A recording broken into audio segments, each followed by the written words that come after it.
Assalamualaikum warahmatullahi wabarakatuh. Waalaikumsalam warahmatullahi wabarakatuh. Kami dari kelompok 5 ingin mempresentasikan tentang pentingnya hak menyatakan pendapat bagi warga negara dalam negara demokrasi. Agenda hari ini yang pertama adalah pendahuluan, kedua peta pikiran, ketiga anggota kelompok, keempat definisi, kelima landasan hukum, keenam peran dan batasan, ketujuh penting pentingnya kebebasan berekspresi dalam demokrasi, kedelapan tantangan dan ancaman, kesembilan implementasi dalam kehidupan sehari-hari dan kasus-kasus, yang terakhir adalah penutupan. Sebelumnya, perkenalkan nama saya Desti Anggraini dengan NRP akhir 024, dengan rekan saya. Perkenalkan, nama saya Clara Fitria dengan NRP Akhir 13 dan rekan saya. Perkenalkan, nama saya Nada Syia Kamelia dengan NPM akhir 03. Selanjutnya yang pertama ada definisi. Hak menyatakan pendapat merupakan bagian dari hak asasi manusia yang fundamental. Hak menyatakan pendapat adalah hak setiap individu untuk mengemukakan pandangan, gagasan, atau pendapatnya secara bebas tanpa rasa takut akan adanya tekanan atau intimidasi dari seseorang. Hak fundamental yang memungkinkan individu untuk mengekspresikan diri tanpa batasan yang tidak pantas. Ini mencakup berbagai bentuk komunikasi termasuk berbicara, menulis, dan seni. Selanjutnya ada landasan hukum yang akan dipresentasikan oleh Claura Fitria.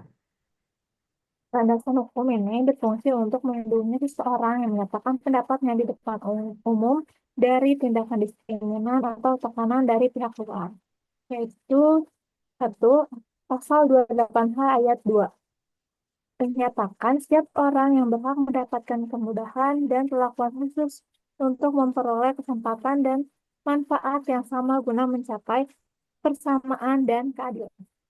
Yang kedua, pasal 28I ayat 4 menyatakan perlindungan, pemajuan, penegakan, dan pemenuhan hak asasi manusia adalah tanggung jawab negara, terutama pemerintah.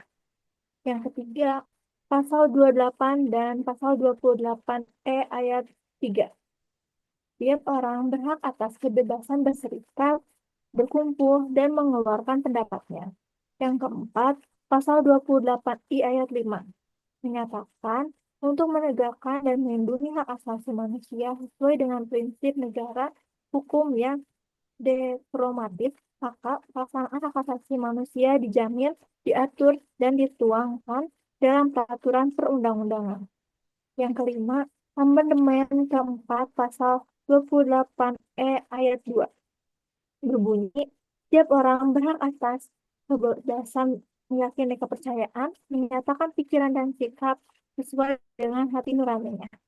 Ayat yang ketiga dinyatakan pula bahwa setiap orang berhak atas kebebasan berserikat, berkumpul, dan mengeluarkan pendapatnya. Peran dan batasan. Yang pertama, harus menghormati hak atau nama baik orang lain. Kita tidak boleh menggunakan kebebasan berpendapat untuk mencemarkan nama baik orang lain, menyebarkan fitnah, atau melakukan tindakan yang melanggar privasi orang lain. Contohnya seperti menyebarkan berita bohong tentang seseorang. Yang kedua, tidak memberikan ancaman terhadap keamanan nasional, ketertiban, kesehatan, dan moral umum.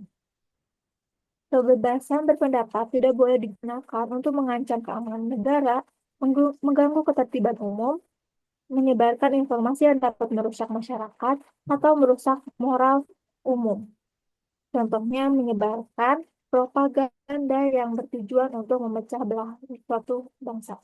Yang ketiga, tidak boleh ada ajakan kebencian terhadap suatu bangsa, ras, atau agama yang menghasut perbuatan diskriminasi. Kita tidak boleh menggunakan kebebasan berpendapat untuk menyebarkan ujaran kebencian terhadap suatu kelompok tertentu berdasarkan ras, agama, dan sukunya. Contohnya, menyebarkan pernyataan yang merendahkan atau menghina suatu kelompok tertentu. Yang keempat, tidak boleh ada permusuhan dan kekerasan. Kebebasan berpendapat tidak boleh digunakan untuk memprovokasi permusuhan dan kekerasan. Contohnya menyebarkan ujaran kebencian yang dapat memicu konflik. Selanjutnya akan dibacakan oleh rekan saya. Pentingnya kebebasan berekspresi dalam demokrasi. Yang pertama yaitu sebagai dasar demokrasi. Artinya yaitu demokrasi memberikan ruang bagi seluruh warga negara untuk berpartisipasi langsung dalam mengambil keputusan baik secara langsung maupun melalui perwakilan. Yang kedua, pengawasan dan akuntabilitas. Pentingnya pengawasan ini bertujuan untuk memastikan bahwa pemerintah menjalankan tugasnya dengan baik dan sesuai peraturan yang berlaku. Sedangkan akuntabilitas artinya menuntut pemerintah untuk bertanggung jawab atas tindakan dan dapat memberikan penjelasan kepada publik. Yang ketiga, mendukung pendidikan masyarakat.